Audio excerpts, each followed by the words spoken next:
ایک واقعہ گلگت بلتستان میں پیش آیا۔ ایک شخص قبرستان کے پاس سے گزر رہا تھا تو اس نے کسی قبر سے یہ آواز سنی کہ مجھے نکالو، میں زندہ ہوں، مجھے نکالو۔ جب ایک دو مرتبہ اس نے آواز سنی تو وہ یہ سمجھا کہ شاید میرا کوئی وہم ہوگا، خیال ہوگا، کوئی آواز نہیں آ رہی۔ لیکن جب مسلسل اس نے یہ آواز سنی نا تو اس کو یقین ہونے لگا۔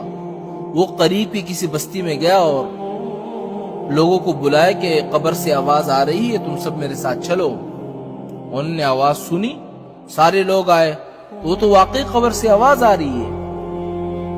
اب یقین ہونے کے بعد لوگوں کو مسئلہ پوچھنے کی فکر ہوئی کہ پہلے علماء سے پوچھ لیتے ہیں کہ قبر کھولنا جائز بھی ہے کہ نہیں۔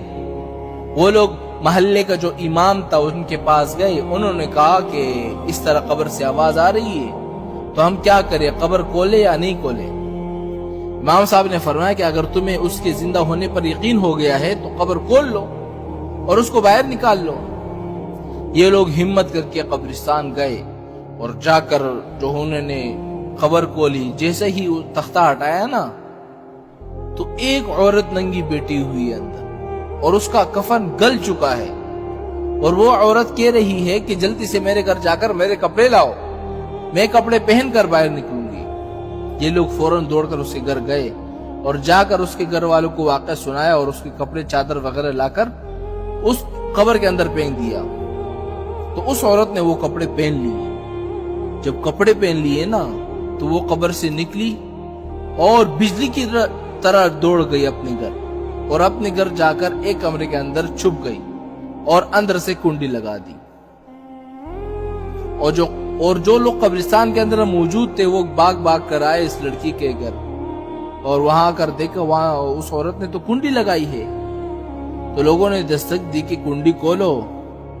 اندر سے اس عورت نے جواب دیا کہ کنڈی تو میں کھول دوں گی، لیکن کمرے کا اندر صرف وہی شخص داخل ہو جس کے اندر مجھے دیکھنے کی ہمت ہو، اس لیے کہ اس وقت میری حالت ایسی ہے کہ ہر آدمی مجھے دیکھ کر برداشت نہیں کر سکتا، لہٰذا کوئی دل رکھنے والا شخص آ کر میری حالت دیکھے۔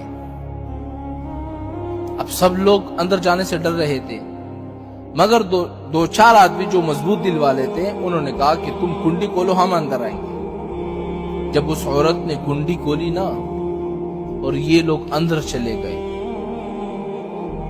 اندر وہ عورت اپنے آپ کو چادر میں چھپائی بیٹھی تھی۔ جب یہ لوگ اندر پہنچے تو اس عورت نے سب سے پہلے اپنا سر کھولا۔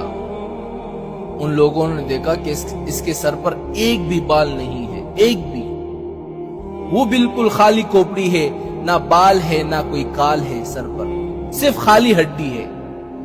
لوگوں نے اس سے پوچھا کہ تمہارے بال کدھر گئے؟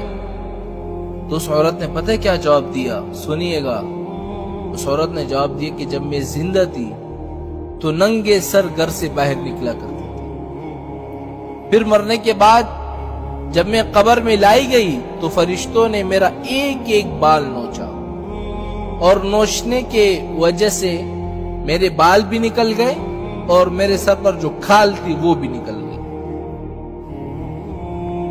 اور اس کے بعد اس عورت نے اپنا منہ کھولا۔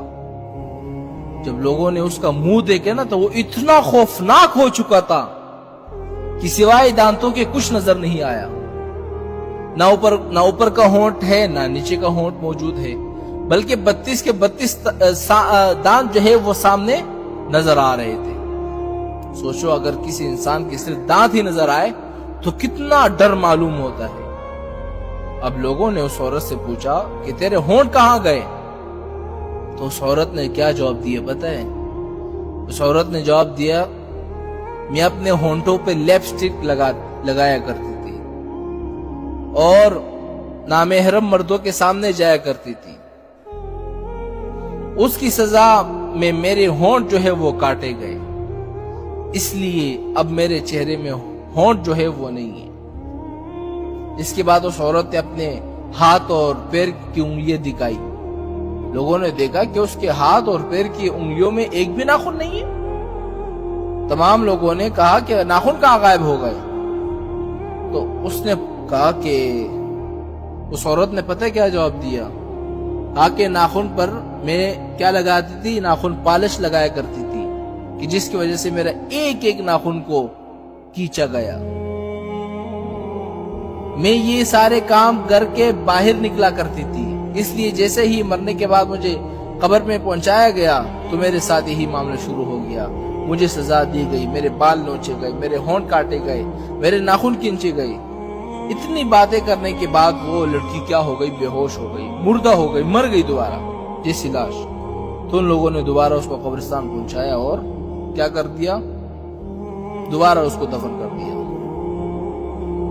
تو اللہ تعالیٰ کو یہ عبرت دکھانی مقصود تھی کہ دیکھو اس عورت کا کیا انجام ہوا اور اس کو کتنا ہولناک عذاب دیا گیا۔